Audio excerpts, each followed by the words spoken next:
kadib markii madaxweynaha dowlad goboleedka Hirshabelle Mudane Cali Guudlaaw Xuseen uu amray ciidamada ammaanka dowlad goboleedka Hirshabelle inay ka hortagaan muqaadaraadka ama maandooriyaha noocyadiisa kala duwan ee ku soo batay deegaanada Hirshabelle ayaa ciidamada ammaanka dowlad goboleedka Hirshabelle waxay howlgal ujeedkiisu ahaa sifaynta la dagaalanka maandooriyaha ka oo ay ka sameeyeen gudaha magaalada Jowhar ee caasimadda dowlad goboleedka Hirshabelle inta lagu guda jiro howlgalkan ayaa ciidamada waxay ku soo qabteen dad si qarsoodi ah u ganacsan jiray waxyaabaha maanka dooriya xashiishada iyo qamriga howlgalka markuu soo dhamaaday ayaa waxaa saxaafadda la hadlay taliyaha saldhigga degmada Jowhar Bashiir Xasan Xalfooy howlgalkan oo aad u qiimo badan oo aan ilaa galabta ilaa caawa aan ku jirnay ilaahay noo guuleeyay muhaddis kale dowlad goboleedka Hirshabelle waxay go'aansatay in muqaadaraadka la dagaalamo muqaadaraadkii waxaa laga joogi waayay xaafadihii ciyaalkii iyo haweenkii dhibaatooyin ayuu ku hayaa deegaankii saas daraaddeed kuma fiicna caafimaadka kuma fiicna nolosha bini'aadanka wixii dhallinyaraha way ku baaba'een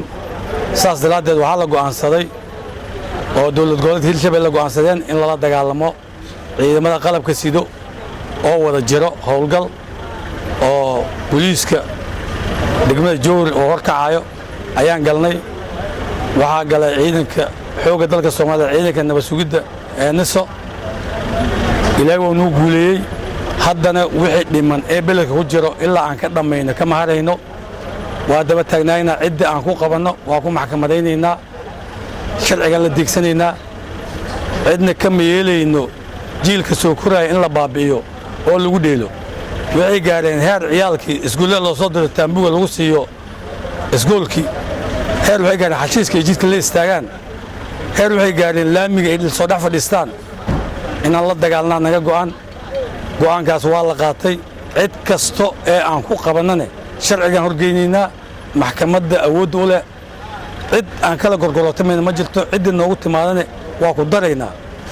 muqaadaraad iyo anaga dagaal aan noo dhaxeeyo wasiirka wasaaradda amniga dowlad goboleedka Hirshabelle Maxamed Cabdiraxmaan Kheyre ayaa ku bogaadiyay howlgalka ay sameeyeen ciidamada ammaanka dowlad goboleedka Hirshabelle ka oo ay ku soo qabteen muqaadaraadka noocyadiisa kala duwan hadaladiisina waxaa ka mid ah sida tan shirka amniga dowlad goboleedka Hirshabelle oo hogaaminaya madaxweynaha dowlad goboleedka Hirshabelle annagoo ka duulayno awaamirta oo madaxweynaha shirkaasi ka soo saaray ay wasaaradda amniga gudaha dowlad goboleedka Hirshabelle waxay soo saartay galabta warqad oo lagu fulinayo awaamirtaas oo ah iyadoo lagu sifeynayo caasimadda dowlad goboleedka Hirshabelle iyo guud ahaan deegaanada dowlad goboleedka Hirshabelle baraagiska ama muqaadaraadka baryahan dambe aad uga soo xoogeystay gaar ahaan muqaadaraadka loo yaqaan xashiishka iyo qamriga iyo waxyaabaha la midka ah waxaan ku ammaanayaa saraakiisha ciidanka ammaanka oo caawa ka jawaabay warqadii ka soo baxday wasaaradda amniga galabta waxayna caawa howlgallo ka sameeyeen qaybo ka mid ah xaafadaha caasimadda dowlad goboleedka Hirshabelle ee Jowhar waxaana lagu soo qabtay lagu burburiyay goobo lagu ganacsanayay maandooriyaashaas aan soo sheegnay haddii aan la xashiishka iyo qamriga iyo kuwa la midka ah waxaan ku ammaanayaa saraakiisha shaqada wanaagsan ay soo qabteen iyadoo ugu dadaalayeen in deegaanka iyo bulshada iyo dhammaan amnigaba looga hortago waxyaabaha caqabada ku ah oo muqaadaraadka uu koow ka yahay waan ku ammaanayaa saraakiisha waan ku dhiirigelinayaa waxaan leeyahay halkaas ka sii wada meelaha kale ee targetka ah hadduu ilaahay yiraahdo maalmaha iyo habeenada soo socdo ciidan howlgalladaas in laga sameeyo oo la cirib tiro oo caasimadda iyo deegaanada ku hareeraysanba laga waayo waan ku dhiirigelinayaa insha Allah haddii aan nahnane ka amni ahaan iyo ka wasaarad ahaanba waxaan rajaynaynaa inaan ballan qaadaynaa inaan ku garab istaagno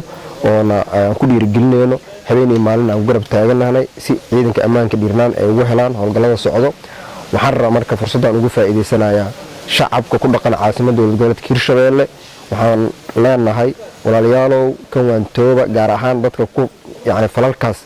ee qaybta ka ah ama ka ganacsada ama keena daraagiska waxaan leenahay waxaa khatar ku tihiin ammaanka deganaanshaha iyo akhlaaqda wanaagsan ee ummadda Soomaaliyeed ee diinteena na farayso waxaan leenahay kan waantooba cid alla cidii lagu arko waxaa laga qaadi doonaa tillaabooyin adag waxaa la horgeyn doonaa cadaaladda maxkamadana lala tiigsan doonaa kuwa la haaya ee hadda maxaabiista ahna iyagana sidoo kale cadaalad ay mar doonaan waxaan leenahay ka waantooda kuwa kale oo hadda falalkaasi ku guda jiro ee weli aan cadaaladda iyo ciidanka amniga gacantooda soo galin walaalo ka waantooda waan leenahay adeegyadaas iyo waxyaabaha ay haysiin oo anshaxa islaamka ka fog waxaan leenahay intaan niila imaanin ciidanka amniga kusoo wareejiya goobaha u farmuuqa waxaa waaye gacan amniya soo geli doontiin manala dhibaateyn doona laakiin idinkoo ku guda jiro haddii nala yimaado waxaa la kulmi doontiin cawaaqib xumo. liibaan cabdulle maxamed liibaan la kimaan Soomaali Cable TV caasimada dowlad goboleedka Hirshabelle magaalada Jowhar.